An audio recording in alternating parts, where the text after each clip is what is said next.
तीन भुवन में सार वीतराग विज्ञानता शिव स्वरूप शिवकार नमः त्रियोग समाहारिके।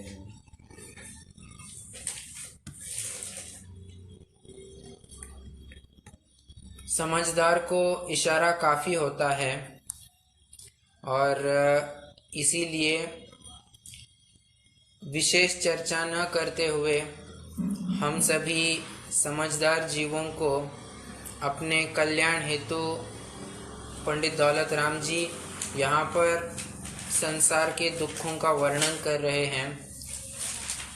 विस्तार में न जाते हुए उसका बस एक झलक दिखाते हुए ट्रेलर दिखाकर वे हमें ये भाषित कराना चाहते हैं, वे ये समझाना चाहते हैं कि ये जीव अभी दुखी है।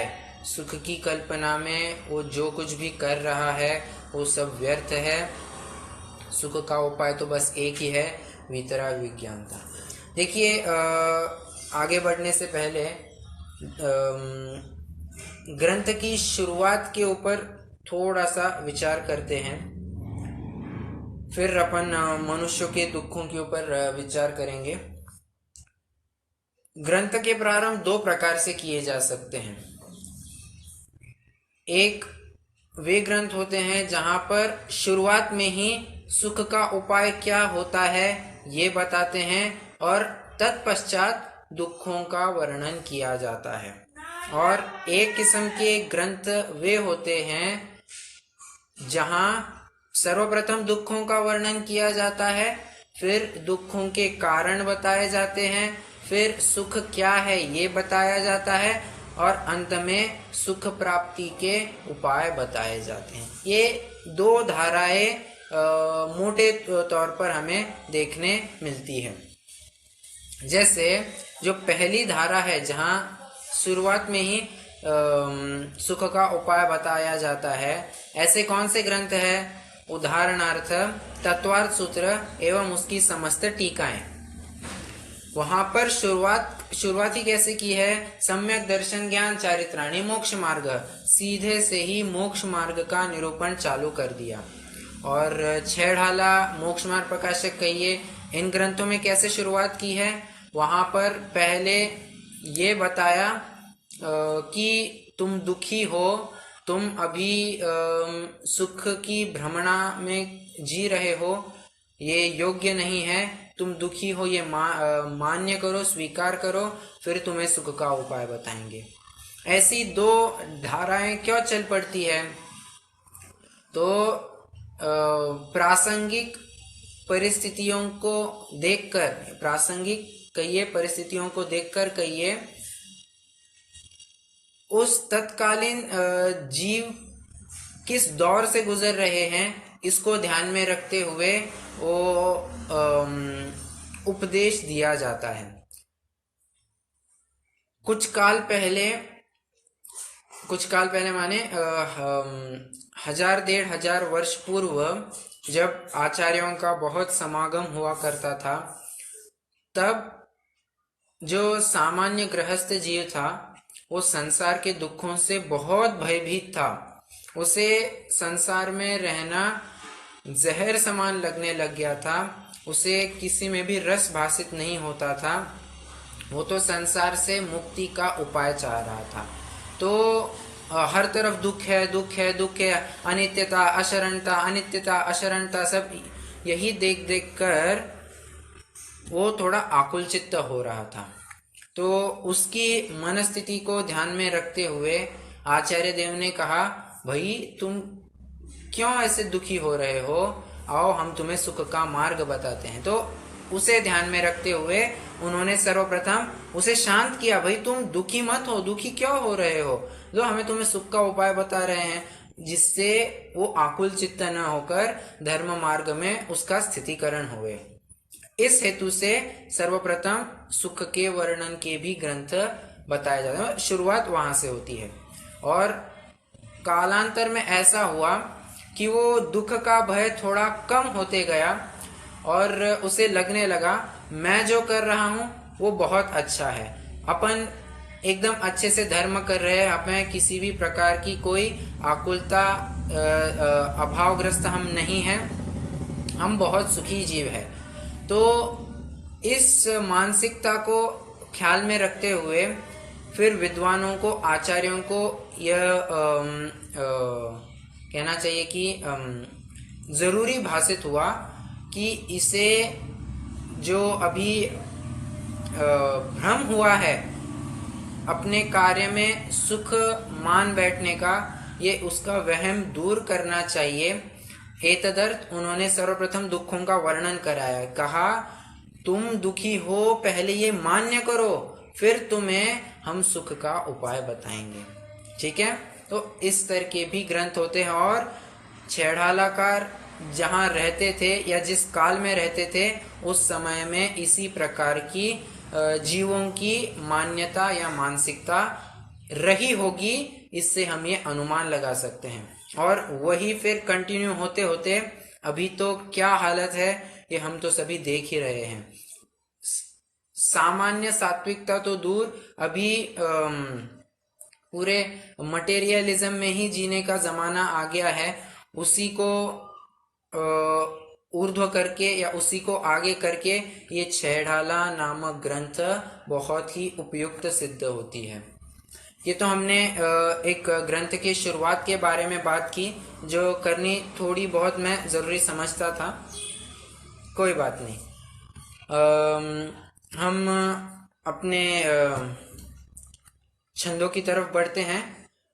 गत कक्षा में हमने नरक गति के दुखों का वर्णन किया, जिसमें एक बिंदु और ऐड करना उचित समझते हैं कि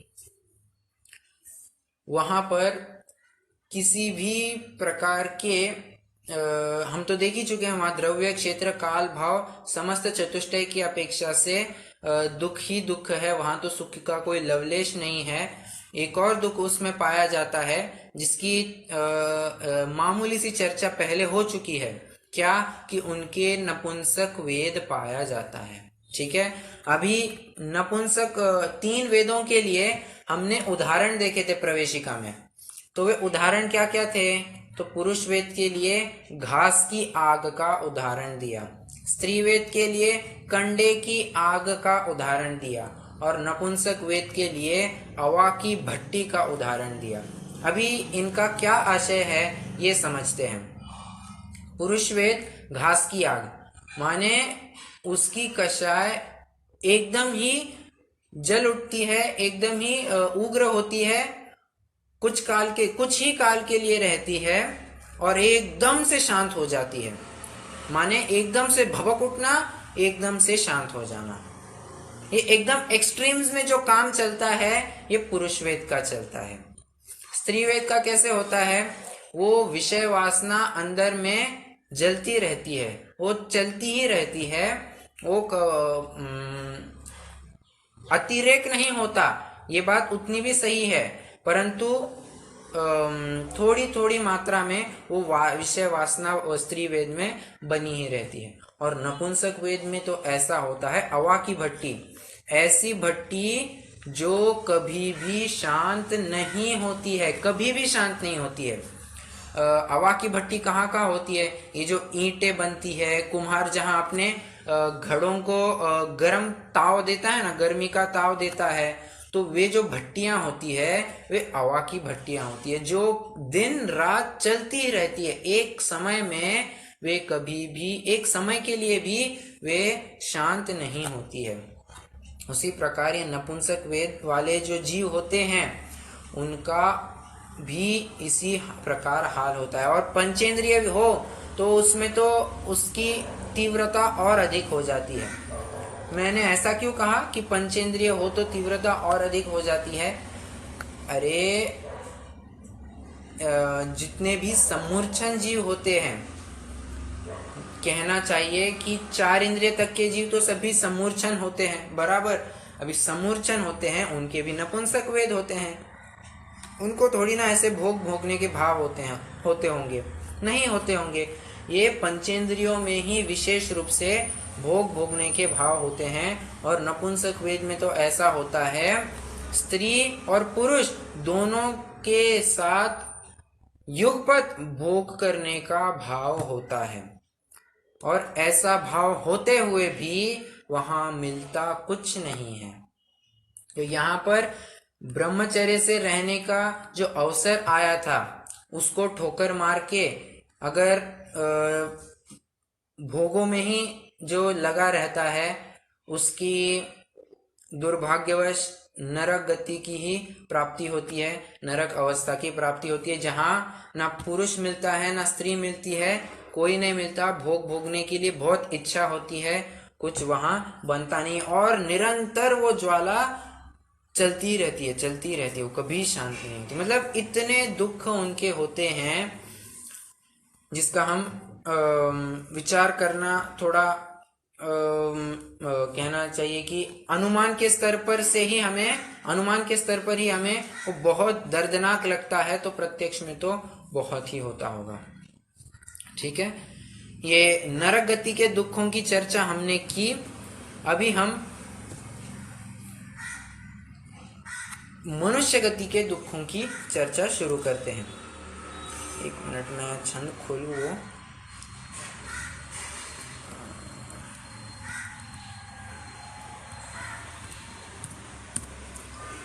हाँ जी, तो छंद क्रमांक 13 में अंतिम अंत में वो बस समापन करके वे मनुष्य गति के दुखों में प्रवेश कर रहे हैं। गति के दुखों में माने मनुष्य गति की प्राप्ति का वर्णन अभी वे शुरू करने जा रहे हैं। ये दुख बहु सागर लौ सहे, करम जोगते नरगति लहे। बहुत काल तक ये दुखों को भोगते भोगते पुण्य के उदय से, महापुण्य के उदय से, महा मतलब तीव्र पुण्य के उदय से नरगति लहे माने नरगति मनुष्य गति की वो प्राप्ति कर लेता है। अब मनुष्य गति की प्राप्ति कर तो लेता है, परंतु उसके दुख कैसे होते हैं इसकी चर्चा करते हैं छंद क्रमांक 14 से। 14 और 15 इन दो छंदों में मनुष्य गति के दुखों का वर्णन किया है। तो आइए छंद पढ़ते हैं। जननी उदर वस्यो नवमास, अंग सकुच तय पायो त्रास, निकसत जे दुख पाए घोर, तिनको कहत न आवे और। सर्वप्रथम तो ये जानना जरूरी है, इस मनुष्य पर्याय की प्राप्ति इतनी दुर्लभ क्यों बताई जाती है। तो पंडित टोडरमल जी ने ये सम्यक ज्ञान चंद्रिका की पीठिका में या कहिए प्रस्तावना में उन्होंने मनुष्य पर्याय की प्राप्ति द्रव्य क्षेत्र काल भाव चतुष्टय की अपेक्षा किस प्रकार महादुर्लभ है इसका जिक्र किया है। तो उसको भी थोड़ा देखते हैं। देखिए, द्रव्य की अपेक्षा विचार करते हैं। नारकी कितने होते हैं संख्या में, तो असंख्यात होते हैं। देव कितने होते हैं, कहते हैं नारकी से भी असंख्यात गुना होते हैं, परंतु असंख्यात की ही संख्या में होते हैं। तिर्यंश कितने होते हैं, तो तिर्यंश की क्या बात कहे, वे तो अनंत की संख्या में होते हैं, बराबर। और मनुष्य कितने होते हैं, तो कहते हैं मनुष्य भी असंख्यात होते हैं, परंतु वे असंख्यात की जो फिगर कही है, वो क्वांटिटी कही है, वो लब्ध्य पर्याप्तक मनुष्यों को मुख्य करके कही है। अगर गर्भज मनुष्यों की बात करें तो गर्भज मनुष्य तो संख्यात ही है। 29 अंक प्रमाण, एक के आगे 29 जीरोस लगाएंगे, इतने अंक प्रमाण मनुष्यों की संख्या होती है। मतलब ये सब तो असंख्यात में खेल खेल रहे हैं, मनुष्य तो बस इतने सीमित है। मतलब उसको पाना, उसकी प्रोबेबिलिटी कितनी कम है।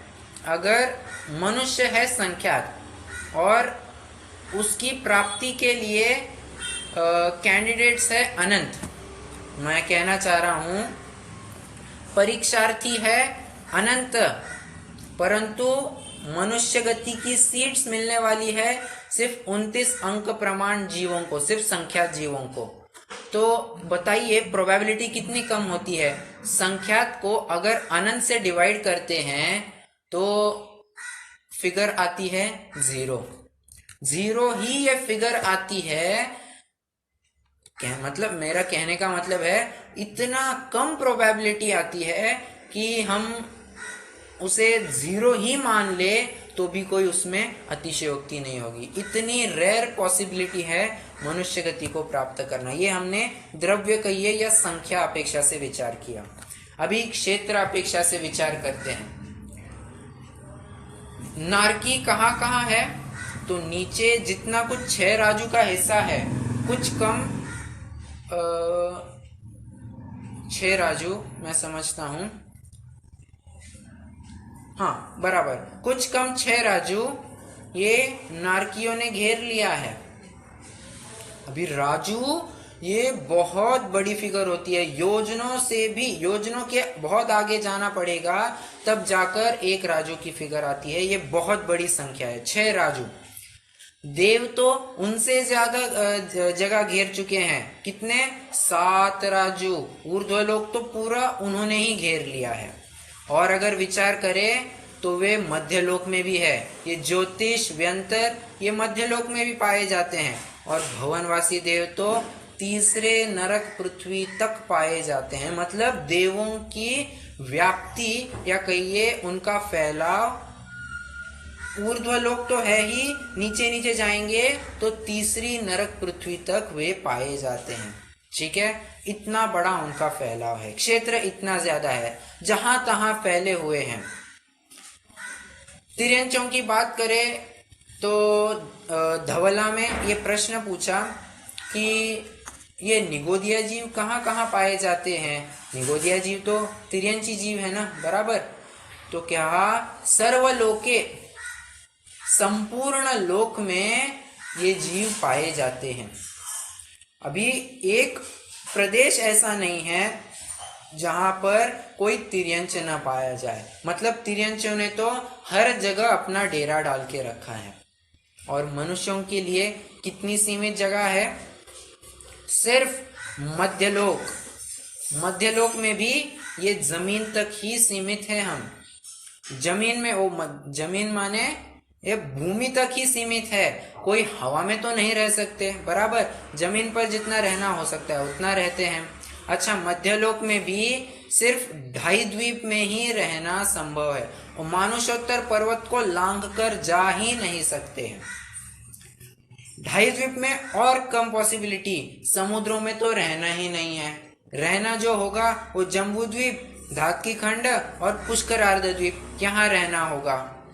अभी फिर बीच बीच में कुछ पर्वत आदि आते हैं, वहां पर भी कोई रहना नहीं होता। मतलब कम कम कम कम करते जाए तो कितना कम क्षेत्र बचता है मनुष्यों के लिए। इससे हमें क्षेत्र अपेक्षा दुर्लभता समझ में आती है। अभी काल अपेक्षा दुर्लभता के ऊपर विचार करते हैं। काल माने कितने आयु तक रहते हैं। नारकी जीव और देव दोनों ही कम से कम 10,000 वर्ष के लिए तो रहते ही रहते हैं। और मैक्सिमम रहना हो तो दोनों ही 33 सागर तक रह सकते हैं। मतलब 10,000 से 33 सागर, 10,000 साल भी कोई कम थोड़ी ना है। यहाँ पर 100 साल में ही कहना चाहिए कि त्रस्त हो जाता है जीव, वहां उससे 100 गुना आयु जीनी है। तो विचार कीजिए वहां आयु कितनी ज्यादा होगी, उस काल कितना लंबा है वो। ये देव नारकियों की बात की। तिर्यंच, तिर्यंच में तो हम साक्षात देखकर ही आए हैं। असंख्यात कल्प मात्र 2.5 पुद्गल परावर्तन जैसा हो, इतर निगोद का 2.5 पुद्गल परावर्तन मात्र काल। अरे 2.5 पुद्गल परावर्तन ये भी अनंत काल होता है, उसका कोई पारावार नहीं है। इतना काल तो तिर्यंच गति में हम बिता चुके हैं। सबसे ज्यादा काल तो इसी गति में बिताए हैं, इसी आयु को धारण करके बिताए हैं। मनुष्यों में कितना होता है? मनुष्यों में अगर कर्म भूमि मनुष्य की बात करें, अधिक से अधिक 1 कोटि पूर्व की आयु वो धारण कर सकता है। अभी 1 कोटि पूर्व संख्यात फिगर है, उसमें ज्यादा कोई वैल्यू नहीं है। और भोग भूमिया जीव की बात करें तो ज्यादा से ज्यादा 3 पल्ले तक आयु जाएगी, जो असंख्यात में ही आती है, जबकि सागर की संख्या अनंत में आती है। अब संख्यात असंख्यात कहाँ और अनंत कहाँ, ये इसका भी एक गणित है। ये गणित तो बहुत लंबा जाता है, इसलिए आयु की अपेक्षा से भी दुर्लभता बताई। ये तो हमने अधिक से अधिक 1 कोटि पूर्व कहा। ये कहाँ पर हो सकता है, ये तो दुखमा सुखमा काल जहाँ होता है वहीं पर इतनी आयु संभव है। यहाँ पर अगर दुखमा काल की बात करें, इस पंचम काल की बात करें, अधिक से अधिक इस पंचम काल में 120 वर्ष की आयु बन सकती है। 120 वर्ष की विचार कीजिए, 120 वर्ष इन 1 कोटि पूर्व के सामने भी कितना कम है, सागरों के सामने तो कुछ मायने ही नहीं रखता है। इस अपेक्षा से भी ये मनुष्य पर्याय दुर्लभ है। और अंतिम भाव अपेक्षा दुर्लभ कैसे हैं, इस पर इसको विचार करते हैं। देखिए, ज्यादा अशुभ भाव करेंगे तो नरक गति में जाएंगे, या मायाचारी के परिणाम करेंगे तो तिर्यंच गति में जाएंगे। मतलब कहने की बात यह है, अशुभ परिणामों से तिर्यंच और नारकी ये 2 अवस्थाएं बनती है। अगर एक्सट्रीम में ही पुण्य भाव कर लिए तो देवगति में चले जाएंगे। मनुष्य गति के लिए मिश्र परिणाम होना आवश्यक है, जो कि महादुर्लभ है। अब मिश्र परिणाम कैसे, हम तत्वार्थ सूत्रों का ही आधार लेते हैं। नरक गति के आयु का बंध कर क्या कहा, कारण क्या कहा, ये कल चर्चा की है। बहुआरम बहुपरिग्रह नारकस्यायुषः। तिर्यंच आयु के लिए माया तैर्यज्ञो नयस्य।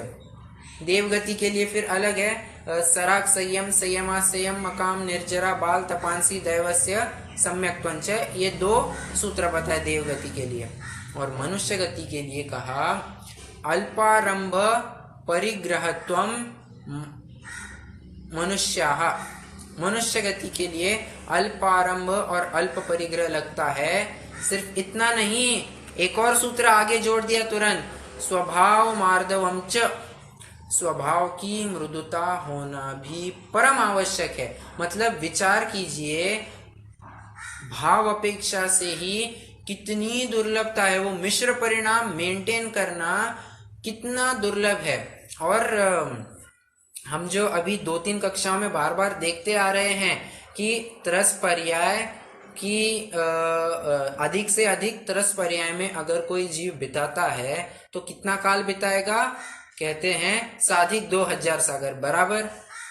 अभी वो 2000 सागर में भी कितना 1240 सागर ये देवगति में बिताता है, और 760 सागर ये नरक आयु में बिताता है। अब विचार कीजिए, आयु को लेकर ही हम थोड़ा इन्फरेंस निकाल सकते हैं कि इस जीव के शुभ भाव ही ज्यादा होंगे, अशुभ भाव कम होते होंगे। ठीक है, तो देव नारकियों में ही अधिक काल चला जाता है। फिर वो साधिक का कुछ हिस्सा बचता है, उसमें तो कितने ही बार लट हुआ, पीपिल हुआ, अली आदि शरीर धर धर मर्यो सही बहुपीर। कभी तो थोड़े थोड़े बहुत पुण्य से ये हाथी घोड़ा बैल हुआ, और उससे भी कितने ही गुना पुण्य प्राप्त करने पर ये मनुष्य पर्याय की प्राप्ति हुई है। मतलब मनुष्य पर्याय की प्राप्ति होना महा महा महा दुर्लभ है।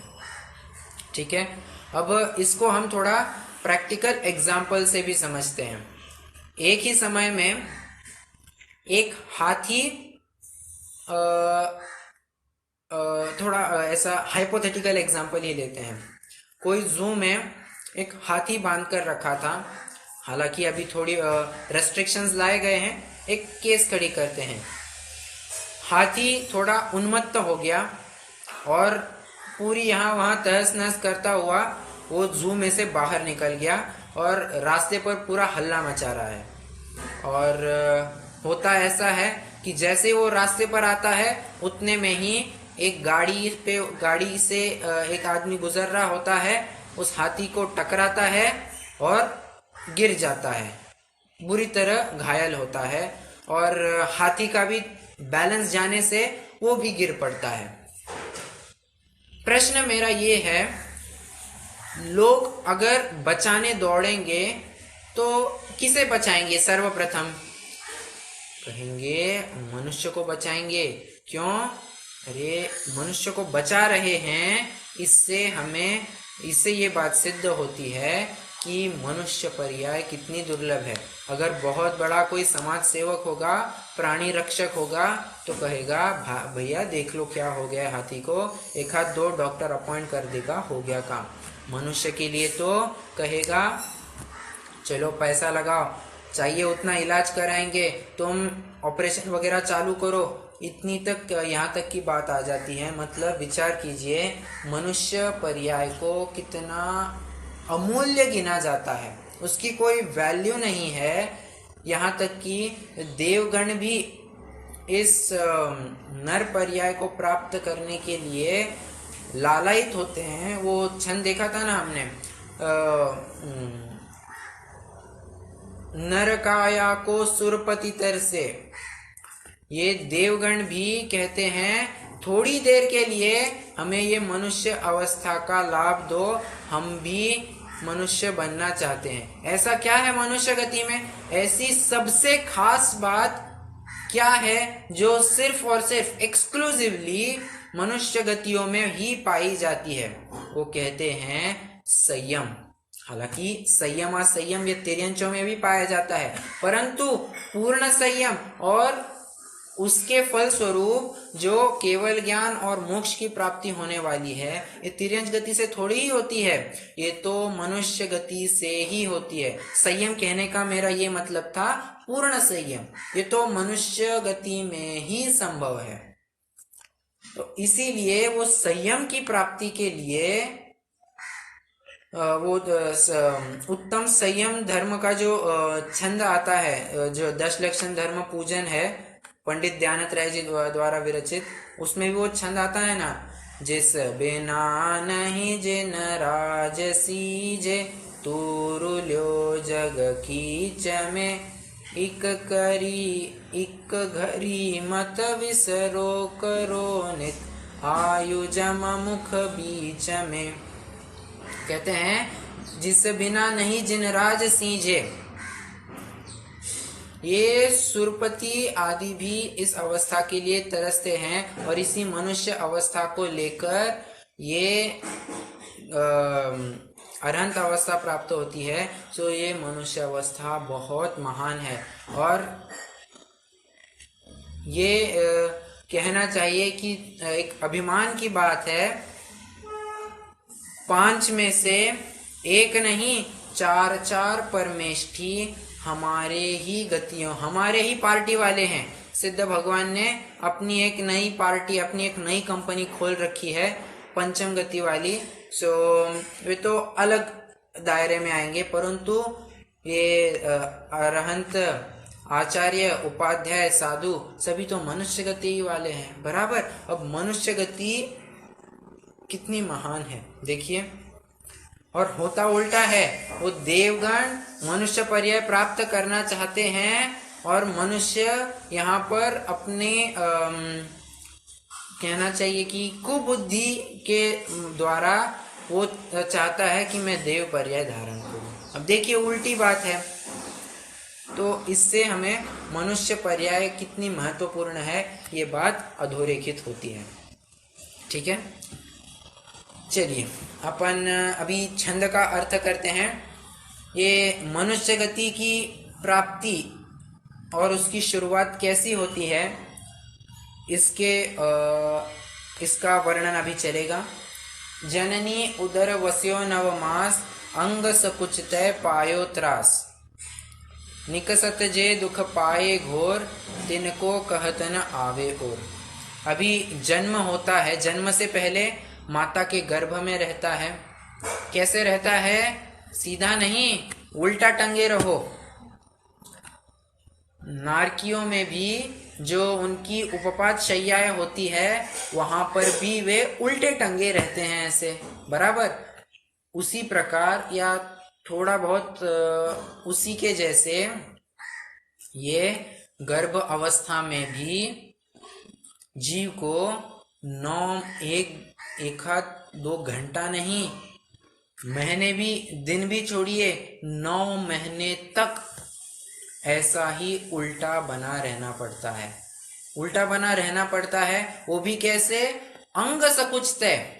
अब देखिए, मैं मेरी बात कर रहा हूं, अभी मुझे बस 35 मिनट ही हो गए मैं ऐसे बैठा हूं, मुझे थोड़ा घुटनों में थोड़ा अनइजीनेस फील होने लग गया। मैं कभी से ऐसे ही बैठा हूं तो थोड़े मैंने भी लेग्स की ओरिएंटेशन थोड़ी चेंज की, पैर थोड़े ऊपर नीचे किए। अभी देखिए, हमें आधा घंटा 35 मिनट 1 घंटे भर में ही इतनी समस्याएं होने लगती है, तो वहाँ तो यहाँ मिनटों घंटों की नहीं, 9 महीने तक ऐसे ही सिकुड़ कर बैठना पड़ता है। अब ऐसे सिकुड़ कर कितने काल तक बैठा जा सकता है? कोई बैठे भी तो कितने, मतलब जकड़न या बंदिस्त बनाए जैसे अनुभव करेगा, ये बात यहाँ से सिद्ध होती है। निकसत जे दुख पाए घोर, तिनको कहत न आवे और। अब अंग सकुच 9 महीने जैसे ही पूर्ण होने को आते हैं। अच्छा, जरूरी नहीं है कि वो मनुष्य पर्याय प्राप्त कर ली है तो वो 9 महीने माता के गर्भ में पूर्ण करे और फिर प्रसूति के द्वारा वो बाहर आ जाए। कुछ कुछ माताएं ऐसी होती है जो बच्चा जन्मने से पहले ही मालूम भी नहीं होता है या मालूम होता है वो गर्भ निरोध कर देती है, मतलब गर्भधारणा हो ही नहीं, इसके लिए उपाय करती है। अब विचार कीजिए, वो बच्चा जो अभी जन्मा है, जन्मा कहने की अपेक्षा गर्भ में आया है, वो कितनी तो काल जिया होगा, उससे फिर मरवा दिया इन द सेंस वो अपनी आयु पूर्ण कर गया। 9 महीने भी पूर्ण नहीं हुए, वो वहीं से मनुष्य गति इतनी दुर्लभता से मिली थी, उसमें भी विशेष आयु नहीं मिल पाई, तो ये पूरा मनुष्य भाव ही विफल गया। अब देखिए, मान लीजिए उसके थोड़े ज्यादा पुण्य का उदय था तो वो 9 महीने पश्चात जन्म को प्राप्त होता है। अगर थोड़ा भी पाप का उदय उसका ज्यादा रहा तो 8वें महीने में अगर जन्मता है तो अवश्य ही मरण को प्राप्त होता है। देखिए, थोड़ा बहुत भी आगे पीछे हो गया तो बस वही, अभी 8 महीने में ही वो टाइम डिफरेंस ही ऐसा है कि अभी उसे उसकी आयु पूर्ण हो ही जाती है। ठीक है, पुण्य का उदय ऐसा रहा, वो 9 महीने रहा, बाहर जैसे आने का समय होता है तो माता और वो संतान दोनों को ही तीव्र अपार वेदनाएं होती है, तिनको कहत न आवे और। मतलब इतने दुख होते हैं, वो इतनी सी जगह में रहना है, बाहर भी इतनी सी जगह से आना है, तो कितना दर्द होता है ये हम विचार कर सकते हैं। ये तो वो माता और वो पुत्र, ये वे दोनों ही इसे अनुभव कर सकते हैं, दूसरा कोई इसे समझ नहीं सकता है। अच्छा, कोई बच्चा बाहर आ गया तो लोग उसे रोता देखते हैं तो खुशी क्यों मनाते होंगे? तो इसलिए खुशी मनाते हैं, अरे 9 महीने तक इसने कैसे तो दिन बिताए होंगे, ऐसे सिकुड़ सिकुड़ कर रहा होगा, तो कितने कितने दुख भोगे होंगे, कितनी उसे तकलीफ हुई होगी। इसको विचार करके वो अभी बाहर आया है तो रोएगा ही, इतना दुख हुआ है तो रोएगा ही। इस बात को लेकर लोग हर्ष मनाते हैं कि चलो अभी इसके 9 महीने की बला तो टल गई, अभी ये दुखों से बाहर आ गया है। इस कारण को लेकर वे खुशियां मनाते होंगे, परंतु अभी पाश्चात्य संस्कृति का प्रकोप, प्रभाव कहिए, या फिर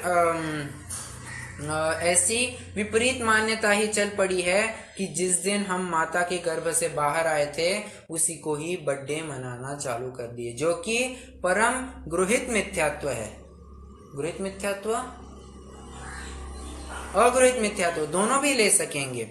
ये शरीर मेरा है, मैं इस दिन जन्मा था, ये शरीर मेरा है, मैं इस शरीर का हूँ, ये इस भव संबंधी ही हमने मान्यता बांध कर रखी, सो ये गृहित मिथ्यात्व में लेंगे। और अगृहित कैसे लेंगे? अरे अनादिकाल से मैं जन्म मरण करते आया हूँ और ये जन्म मरण करना मेरा अधिकार है। अगर ये बात बर्थडे मनाने से अधोरेखित होती है, और जो बर्थडे मनाते हैं, बर्थडे विश करते हैं, बर्थडे विश ना करे या विश न करने को कहे तो बहुत उनको जलन होती है। सो उनको हम कैसे समझाएं? उनके अभाग्य की महिमा हमसे तो नहीं हो सकती है। इसलिए ये बर्थडे मनाने का कंसेप्ट बिल्कुल भी हमारे पक्ष में नहीं ही होना चाहिए। ठीक है। निकसत जे दुख पाए घोर, तिनको कहत न आवे और। चलिए आगे का छंद भी पढ़ते हैं। बालपने में ज्ञान न लयो, तरुण समय तरुणी रत रहो, अर्धमृतक सम बूढ़ापनो, कैसे रूप लखे आपनो। अभी यहाँ पर बाल, युवा और वृद्ध अवस्था के दुखों का वर्णन चल रहा है। बचपन, यौवन और पचपन, इन 3 अवस्थाओं की अभी बात चलेगी। किसी के पुण्य का उदय और विशेष होता है तो माता पिता उसके वो जो बच्चा जन्मा है उसका बड़े लाड़ प्यार से पालन पोषण करते हैं। नहीं तो विदेशों में आज ऐसी अवस्था है, ये सत्य घटना है, सत्य बात है कि बच्चा जन्मे तो उसे पहली बात तो हो सके तो उसका अबॉर्शन ही करा देते हैं, नहीं तो फिर गर्भ में 4 महीने का गर्भ, 5 महीने का गर्भ, वो जो अभी डेवलप ही नहीं हुई है उसकी इंद्रिया, उसे पेट से बाहर निकाला जाता है। निकाला गया और होटलों में इत्यादि में बेच दिया जाता है। किस लिए? ये कहना चाहिए अभी अति तीव्र कसाई जीवों के लिए, अति पापी जीवों के लिए, जो 4 महीने के गर्भ के जीव को भी खाने का दुस्साहस करते हैं। वहां तो वो जिंदा बच्चा है, उसे ऐसे बोतलों में पैक करके रखा जाता है और फिर कहा ये चाहिए तो ले जाते हैं, धोते हैं, गर्म पानी में, उबलते पानी में फिर उबालते हैं, फिर उसे पकाकर सर्व करते हैं। अब विचार कीजिए, इतना अभाग्य होगा, दुर्भाग्य होगा तो फिर बाहर, पेट से बाहर आने की बात ही नहीं है। और बाहर आ भी जाए तो कई माता पिता तो ऐसे ही छोड़ देते हैं। लावारिस जैसे कितने ही बच्चे पड़े रहते हैं, रेलवे, फुटपाथ, डस्टबिन, किधर किधर नहीं पड़े रहते हैं। ये बहुत ही अभाग्य का फल है। बच्चा थोड़ा बड़ा होने लग गया तो उसके फिर क्या क्या दुख होते हैं इसकी बात कही। बालपने में ज्ञान न लयो, मतलब यहाँ पर बचपने में अज्ञान की विशेषता होने से अज्ञान संबंधी दुखों का वर्णन कहे जा रहे हैं। अब यहाँ तो सिर्फ लिख दिया कि बालपने में ज्ञान न लयो, परंतु अज्ञान का कैसा स्तर हो सकता है यह भी विचारना आवश्यक है। कहीं कहीं बच्चे क्या करते हैं,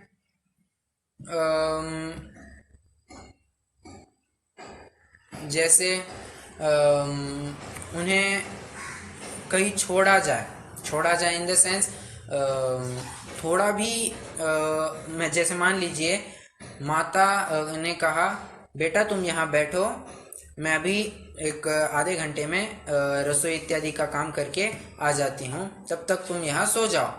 अभी जैसे ही मम्मी बाहर जाती है त्यों ही वो चिल्लाने लगता है मैं। अरे उसका मतलब उसको अपना ट्रम्पेट चालू कर देता है।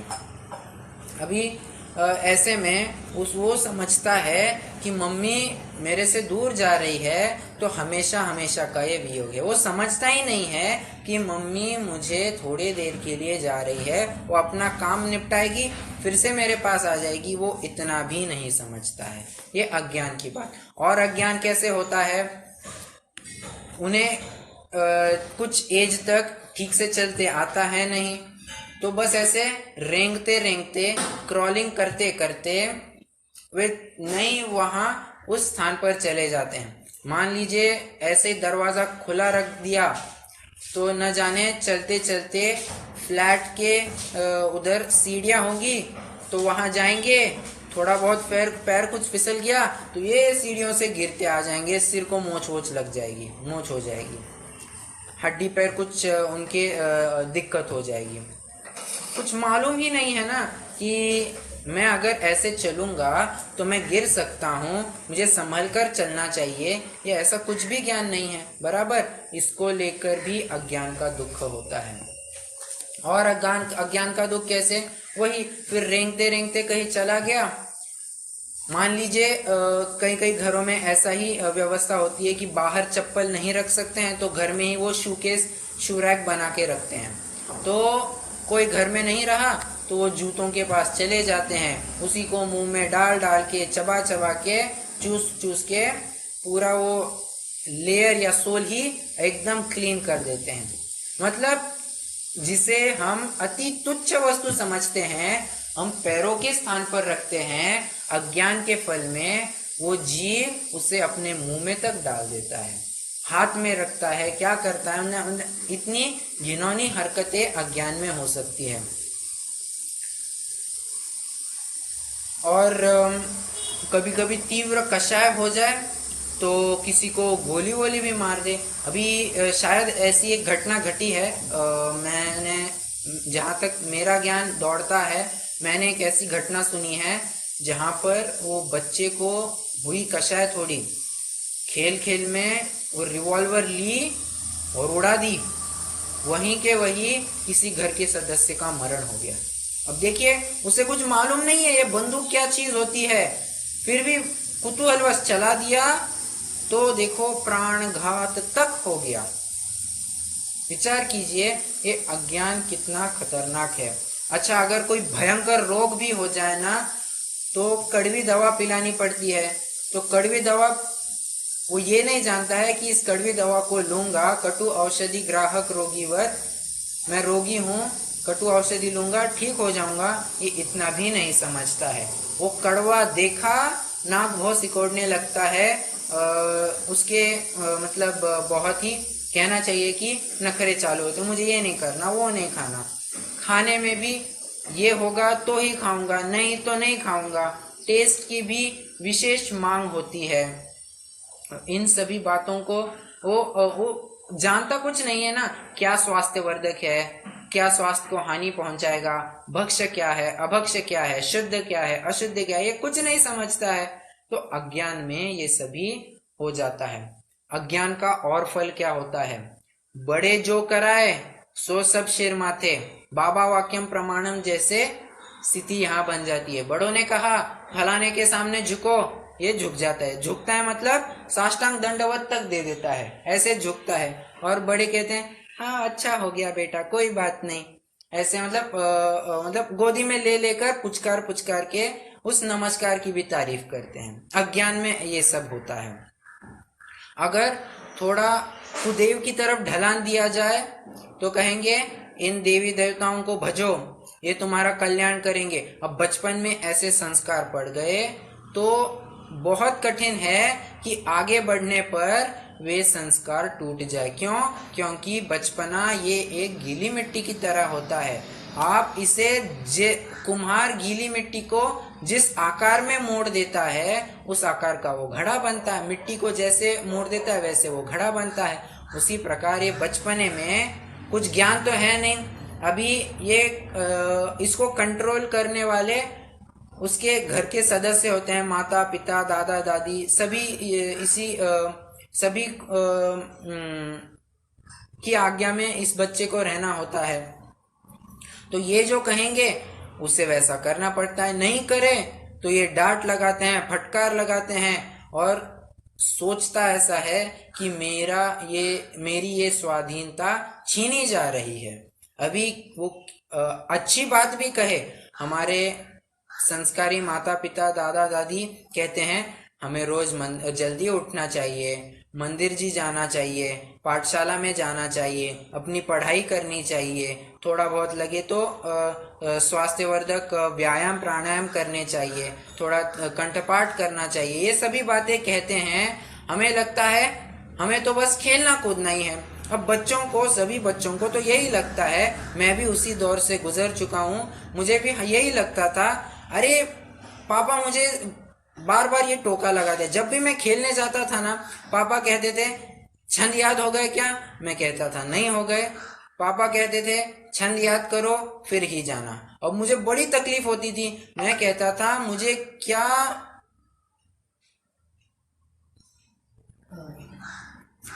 क्या मुझे इतना भी खेलने नहीं मिलेगा? मेरी इतनी भी स्वाधीनता अब छीनी जा रही है। पर अब बड़े होने के बाद अभी समझ में आता है कि उन्होंने जो कहा था वो यथार्थ ही कहा था। अज्ञानता में कुछ समझ में ही नहीं आता है, तो ऐसी सब अवस्थाएं होती है। तो ये बालपने में ज्ञान न लयो, इसकी बात हुई।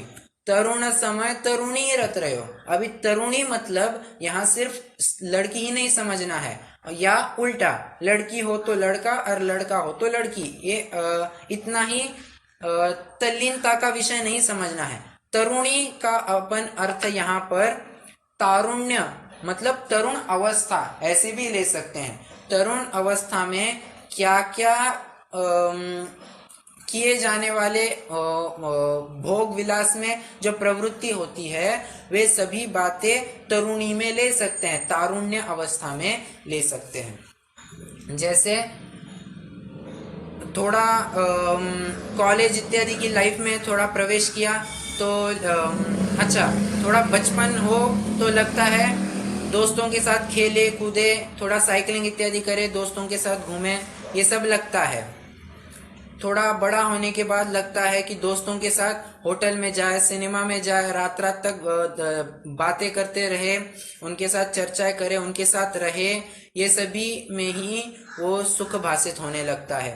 आगे बढ़ने पर लगता है थोड़ा करियर सेटल हो जाए तो उसके लिए पढ़ाई, फिर जॉब दिखना या फिर व्यापार करना, अपना प्रोफेशन सेट करना, इस सभी में लगा रहता है।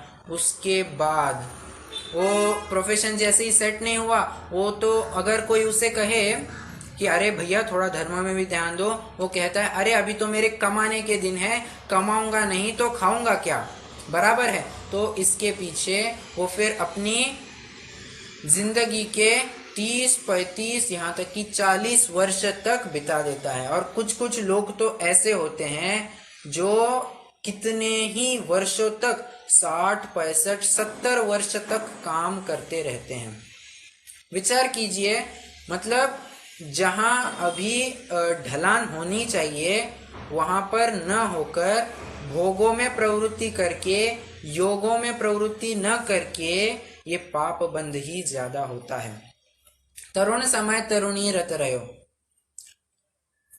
अब ये दुख भी कैसे होते हैं तरुण अवस्था के, इसको भी थोड़ा अभी विचार वैसे किया ही है कि जैसे करियर सेट अपना कुछ सीए हो गया, इंजीनियर हो गया, डॉक्टर हो गया, एमडी जो कुछ हो गया, उसके बाद काम करना, पैसे कमाना, शादी आदि संसार बसाना, जैसे जैसे पैसे कमाते हैं वहां तक तो फिर 50 साल हो जाते हैं। तब तक अपने पुत्र पुत्रियां बड़े हो जाते हैं, फिर उनकी शादी, उनके नाती पोते, इसी में ही फिर पूरी जिंदगी चली जाती है। और ये बात जानने के लिए ज़रूरी है कि धर्म के लिए अगर कोई सबसे उत्कृष्ट काल होगा तो ये तरुण अवस्था का ही काल है।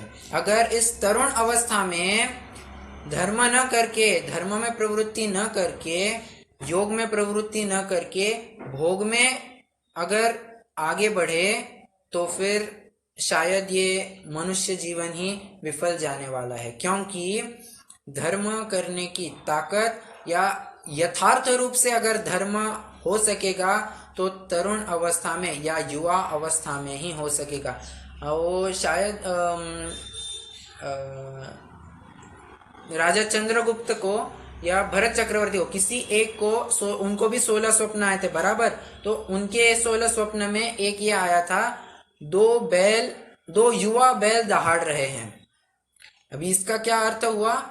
इसका अर्थ ये होता है, जीव अगर धर्म करेगा, पंचम काल में अगर जीव धर्म करेगा तो युवा अवस्था में ही करेगा, अन्यथा वो पूरे जीवन में कभी धर्म में प्रवृत्ति नहीं करेगा। ये तरुण अवस्था का ये इतना क्रीम पीरियड है, अगर इसे इन्वेस्ट किया जाए तो ये हमें आगे मीठे फल की प्राप्ति कराएगा। इसके लिए आचार्यों ने या विद्वानों ने एक उदाहरण दिया है काने गन्ने का। काना गन्ना वो होता है जो खाने में बिल्कुल भी योग्य नहीं होता है, खाना भी नहीं चाहिए। नीचे का तो हिस्सा खराब ही होता है, जो ऊपरी हिस्सा होता है वो बहुत बेरस होता है, नीरस होता है, खाने की इच्छा ही नहीं करती, एकदम विचित्र लगता है उसका स्वाद। और जो बीचला हिस्सा होता है वो इतना काना होता है, या कहिए अगर उसका सेवन किया जाए तो पूरी जीभ छिल जाए, मतलब इतनी तीक्ष्ण कह सकते हैं, इतनी खतरनाक वो होती है। परंतु कहते हैं कि तुम्हें अभी ये काना गन्ना दिया है, तुम्हें इससे मीठे रस की प्राप्ति करनी है, तो कैसे करोगे? तो उसी के लिए आचार्य देव स्वयं उपाय बताते हैं, तुम इसी गन्ने को फिर से बो, जैसे ही बोगे उसमें से तुम्हें मीठे गन्ने की प्राप्ति हो जाएगी। मीठा गन्ना यहाँ पर क्या है? यहाँ पर लौकिक सुख तथा पारलौकिक सुख दोनों ही लेने चाहिए। अब लौकिक सुख ये बहुत गौण समझना, क्योंकि मनुष्य अवस्था को या कहिए युवा अवस्था को एक बार हमने धर्म कार्य के लिए इन्वेस्ट किया, 99.99% चांसेस है कि हमें सच्चे सुख की प्राप्ति होगी, मतलब होगी। एक आध दो कभी केसेस में ऐसा हो सकता है, वहां पर भी सम्यक तो प्राप्ति होगी, परंतु स्वर्ग आदि के सुख प्राप्त होंगे। युवा अवस्था में अगर विशेष तप करेंगे तो फिर मोक्ष की प्राप्ति, मोक्ष जैसे महान सुख की प्राप्ति होगी। ये तरुण समय का ये महात्म्य है। और अगर उस तरुण अवस्था को तारुण्य में, तरुणता के विषयों में घलाया तो फिर ये मनुष्य भाव ही पूरा विफल है। क्योंकि अभी देख कर आए कि बालपने में और बूढ़ापने में कोई विशेष अंतर ही नहीं है। जैसे बचपने में हालत होती है वैसे ही बूढ़ेपने में हालत होती है। ये किसी एक व्यक्ति विशेष को लागू नहीं होता, ये सभी की अवस्था है। जो काम एक बच्चा करता है बूढ़ा होने के बाद, उसके भी वैसी ही हालत होती है। बालपने में दांत नहीं थे तो बूढ़ापे में भी दांत हिल जाते हैं और गिर जाते हैं। ये भी तोतला बन के बात करता है बच्चा, बूढ़े को भी तोतला बन के बात करता है। बच्चे को भी थोड़ा कम सुनाई देता है, बूढ़े को भी थोड़ा कम, और वृद्ध जीव को भी थोड़ा कम सुनाई देता है। जैसी जैसी बातें बचपने में होती है, लगभग सभी की सभी बातें बुढ़ापे में भी लागू होती है। और ये विलियम शेक्सपियर ने एक पोयम लिखी है 7 स्टेजेस ऑफ लाइफ। वहां पर जीव के या कहिए एक मनुष्य के 7 स्थितियों, जीवन काल की 7 स्थितियों का वर्णन किया है। पहले तो बहुत छोटा बच्चा था, फिर उसके बाद थोड़ा कहना चाहिए कि एकदम किशोरवयीन लड़का, उसके बाद अपना करियर करने में जो सेटल हुआ है, करियर करने के लिए जो लगा है वैसा, फिर एक नौजवान, उसके बाद थोड़ा प्रौढ़ व्यक्ति, उसके बाद 60-70 वर्ष का एक वृद्ध व्यक्ति, और सातवां एकदम ही वृद्ध व्यक्ति। और उस वृद्ध अवस्था का उन्होंने ऐसा वर्णन किया है, सेकेंड चाइल्डहुड, ये उस पोयम के मूल शब्द है, सेकेंड चाइल्डहुड। ये ओल्डनेस जो है ये दूसरा बचपना ही है, जहां पर sans teeth, sans eyes, sans everything. Sans मतलब क्या होता है, SANS, ये थोड़ा अलग शब्द है।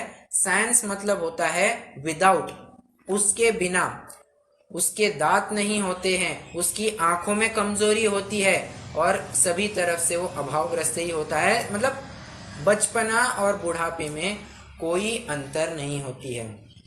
चलिए अभी इसकी चर्चा हम अगली कक्षा में करेंगे, क्योंकि अभी समय तो हो गया है। ये 15वें छंद से हम आगे बढ़ेंगे, और फिर अगली कक्षा में हम देवगतियों के भी कैसे दुख होते हैं इस पर भी विचार करेंगे। और फिर हो सका तो फिर ये अध्याय का ही अपन समापन कर देंगे। चलिए, जिनवाणी स्तुति।